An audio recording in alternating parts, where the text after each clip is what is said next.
بسم اللہ الرحمن الرحیم۔ السلام علیکم تمام دیکھنے اور سننے والوں کو میرا خلوص بھرا سلام۔ امید کرتی ہوں کہ آپ سب لوگ خوش ہوں گے، خوشحال ہوں گے۔ اللہ تعالیٰ آپ سب کو خوش رکھے، خوشحال رکھے۔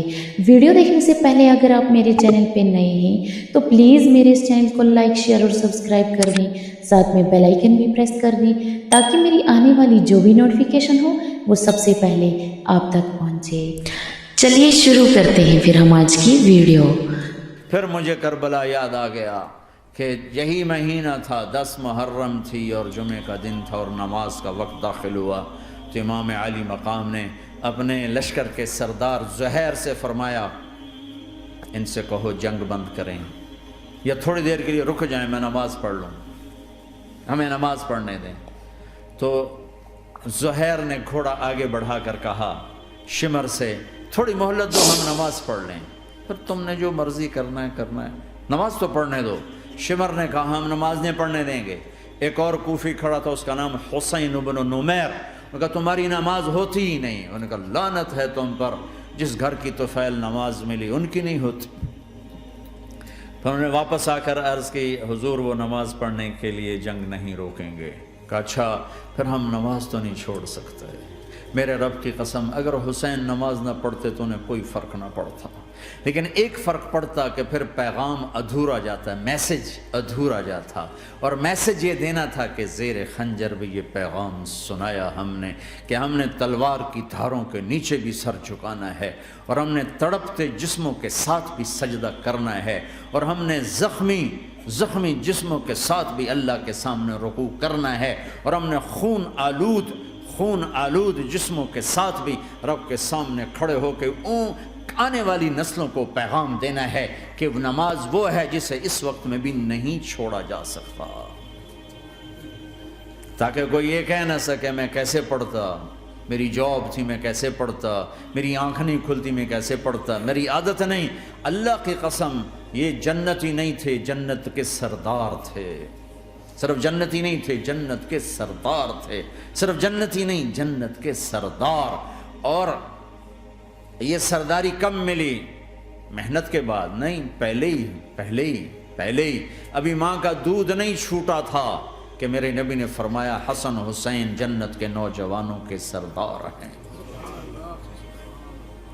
اور ایسا پیار تھا کہ دونوں کو عرب سردار بچہ اٹھانا اپنی ذلت سمجھتے تھے، بچے نہیں اٹھاتے تھے، سب کے سامنے پیار نہیں کرتے تھے، لیکن آپ حسن حسین کو یہاں اٹھاتے، پھر یہاں ہی نہیں اٹھاتے تھے، یہاں کندھوں پہ بٹھاتے، یہاں۔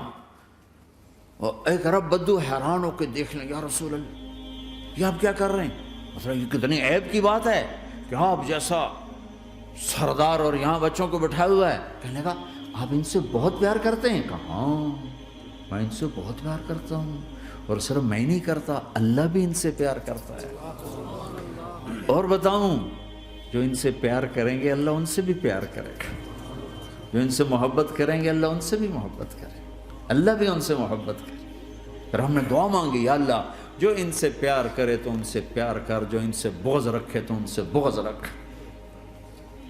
حضرت حسن سر سے لے کر کمر تک اللہ کے نبی کی 100% کاپی تھی، چہرہ یہ آدھا حصہ اوپر والا نبی کے مشابہ، یہاں سے نیچے پاؤں تک علی کے مشابہ، باپ کے مشابہ۔ حسین اس کا الٹ، سر سے لے کر کمر تک علی کے مشابہ، کمر سے لے کر پاؤں تک اللہ کے نبی کے مشابہ۔ اس مشابہت پر ہمارے نبی کہا کرتے تھے حسن میرا بیٹا ہے، حسین علی کا بیٹا ہے۔ ہائے ہائے کیا کیا لاڈ لڈائے اور کیا لوگوں نے کر دیا ان کے ساتھ۔ نماز جیسے عظیم عمل میں، نماز جیسے آپ رکوع میں ہوتے تو حسن آ کر نہ پاؤں میں گھس جاتے تھے، یہاں سے نکلتے ادھر، یہاں سے نکلتے یوں۔ سجدے میں جاتے تو کمر پہ بیٹھ جاتے تھے، فرض نماز کا سجدہ۔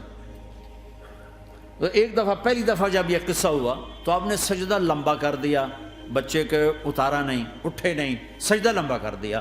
پچھلے پریشان ہو گئے کہ اتنا لمبا سجدہ کہیں آپ فوت تو نہیں ہو گئے؟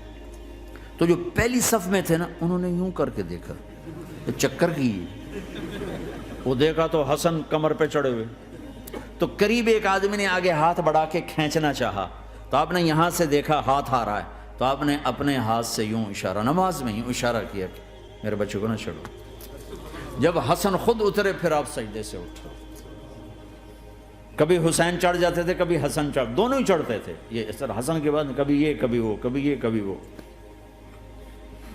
اور آپ حسن کو جب چھوٹے تھے زیادہ حسن، تو آپ حسن کو یوں زبان دکھاتے، اتنا بڑا عظیم نبی کیا ہو رہا ہے، تو وہ زبان، آپ کی زبان بڑی سرخ خوبصورت، تو وہ بچہ سمجھتا شاید یہ کوئی کھانے کی چیز ہے، تو آگے یوں ہاتھ مارتے، پکڑنے کے لیے ہاتھ مارتا، پھر وہ بیٹھ جاتے، پھر آپ کہتے یہ میرا نبی گھر کی زندگی بتا رہا ہے۔ اور تمہیں تو بچوں کے پاس بیٹھنے کا وقت ہی کوئی نہیں، بیگم بھی کم جاب پہ جا رہی، خامد بھی جاب پہ جا رہا، پیچھے بچے ڈرگ بیچنے پہ لگے، اب تم کس کام کے ہو؟ کیا کرو گے اس دولت کو؟ جب نہیں ڈرگ بیچو، گستاخ ہو گیا، بدتمیز ہو گیا، تو اس دن دولت کو آگ لگا دو جا کے۔ آپ اپنے بچوں کو ٹائم دو، اپنے بچوں کو ٹائم دو۔ عورت کا کام کمانا نہیں ہے، عورت کا کام نسل کو بنانا ہے۔ قناعت سیکھو، قناعت تو آسانی سے مینج ہو جائے گا، قناعت نہیں تو پھر تو دنیا کے بادشاہ کی بھی ہوس پوری نہیں ہو سکتی۔ کھیلتے تھے، حسن حسین کی کشتی کراتے تھے، دونوں بھائیوں کی کشتی کراتے۔ ایک دفعہ دونوں کی کشتی ہو رہی اور حسین ذرا کمزور پڑ رہے تھے، تو آپ اس کو شاباش دیتے، شاباش شاباش شاباش۔ تو حضرت فاطمہ کہنے لگی، ماں بھی بیٹھی تھی، کہنے لگی یا رسول اللہ آپ حسین کو شاباش دے رہے ہیں، حسن کو کیوں نہیں دے رہے؟ تو آپ نے کہا یہ جبریل میرے پاس کھڑا ہوا ہے، یہ بھی حسین کو شاباش دے رہا ہے، تو میں بھی حسین کو شاباش دے رہا ہوں۔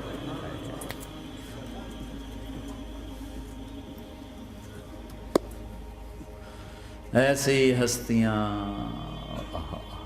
لیکن ایک سبق ہے، یہ ہونا چاہیے تھا تاکہ امت کو پتہ چلے کہ دین کتنی قیمتی چیز ہے۔ وہ جی اللہ بڑا غفور الرحیم ہے، میں نہ ہمیں ڈرایا کرو۔ ہاں اللہ بڑا غفور الرحیم ہے، لیکن اس کا کوئی عدل بھی ہے۔ رات کا شراب پینے والا اور رات کو مسلح پہ رونے والا برابر ہو جائیں گے، تو پھر یزید حسین کو ایک ہی جگہ بٹھا دو، پھر کربلاؤں کے لیے رونا چھوڑ دو۔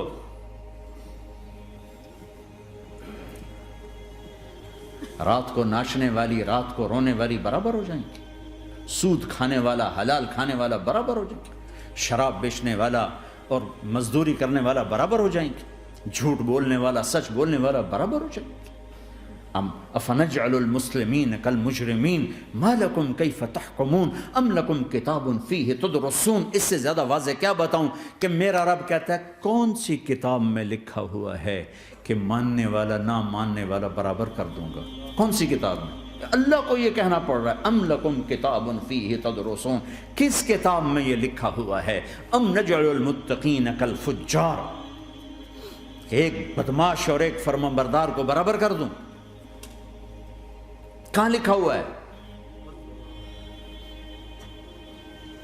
ایسی ہستیاں، جنگ سے پہلے اونگ آ گئی، آنکھ کھلی تو ہنسنے لگے۔ بہن نے پوچھا یہ تو ہنسنے کا موقع نہیں، کیوں ہنسے ہو؟ زینب کہا بہن اللہ کے نبی خواب میں آئے، فرما رہے ہیں بیٹا میں لینے آ چکا ہوں، تو اب نہ پڑھے نماز، اب کیا مسئلہ ہے؟ جنت کے لیے تو کرنا ہے سب، یہ جنت کے لیے تو کر رہے، اللہ کے لیے تو کر رہے کہ زر دادن و جان دادن نہ آئے از لذت دیدارش، خسرو چتواں گفتن سر دادن و جان دادن نہ دیدہ رخ یارے۔ اس اللہ کے لیے تو سر کٹا رہے ہیں، تو وہ تو راضی ہو چکا ہے، نبی آ چکا ہے، آؤ بیٹا میں لینے آ چکا ہوں، تو اب نہ پڑھیں نماز؟ نہیں نہیں، برمنگم والوں کو کون بتائے گا کہ نماز کیسی چیز ہے؟ انہوں نے کہا جی وہ نہیں جنگ روک کرے گا، پھر چلو نماز پڑھو، نماز تو نہیں چھوڑی جا سکتی۔ آدھوں کو روک دیا تم جنگ کرو، آدھوں سے کہا تم نماز پڑھو، آدھوں نے نماز پڑھی، آدھوں نے جنگ کی۔ پھر جنہوں نے نماز پڑھی انہوں نے کہا تم آگے بڑھ جاؤ، ان سے کہا تم جا کے پیچھے اللہ کے بارگاہ میں سجدہ کرو۔ 1400 سال کی تاریخ میں ایسے نمازی میری نظروں سے نہیں گزرے، پر ایسی نماز نہیں پڑھی گئی نبی کے زمانے کے بعد۔ آپ نے بھی صلاۃ خوف ایک پڑھی تھی، وہ نبی تو نبی ہوتا ہے، اور کیا ان کا حال تھا، خون و خون، اپنے خون سے وضو کیے یا کربلا کی مٹی سے تیمم کیے؟ جب سجدوں میں سر رکھ کے سبحان ربی الاعلی کہا ہوگا تو دھرتی میں کیا ہلچل مچی ہوگی۔ نماز نہ چھوڑا، نماز نہ چھوڑ، نہ کوئی عورت نہ کوئی مرد، نماز نہ چھوٹے۔